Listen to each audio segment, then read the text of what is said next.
Bienvenue dans votre bulletin cyber du jour, un rendez-vous que vous retrouvez chaque semaine sur notre chaîne. Cette semaine, en Europe, le ciel reste chargé.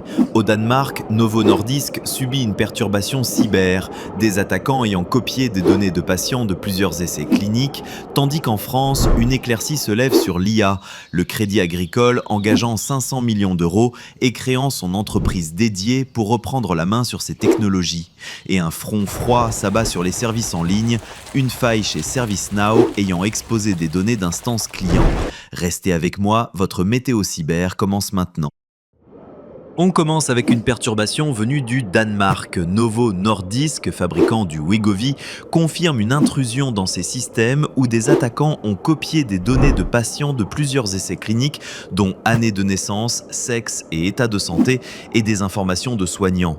Les données restent pseudonymisées, mais les coordonnées exposées ouvrent la voie à du phishing ciblé.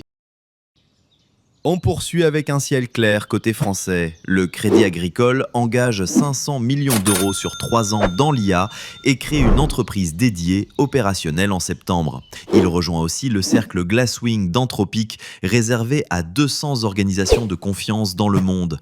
La banque veut ainsi garder la maîtrise de ses données les plus critiques et limiter ses dépendances technologiques. On finit avec un front froid sur les services en ligne.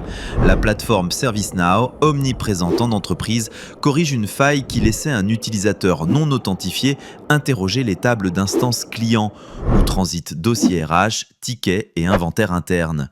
Des attaquants l'avaient exploité dès début juin et l'éditeur n'a réagi que 6 semaines après un premier signalement confidentiel.